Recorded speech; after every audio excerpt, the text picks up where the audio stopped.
ఏడు స్వరాలే ఏడు కొండలై కలసిన కలియుగ విష్ణు పదం అన్నమయ్య జననం ఇది అన్నమయ్య జననం ఇది అన్నమయ్య జననం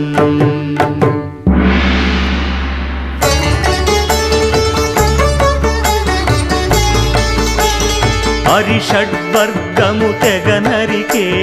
హరిఖడ్గం ఇది నందకము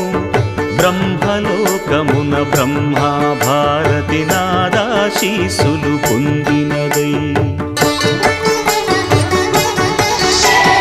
శివలోకమున చిద్విలాసమున ఢమరుధ్వనిలో గమకితమై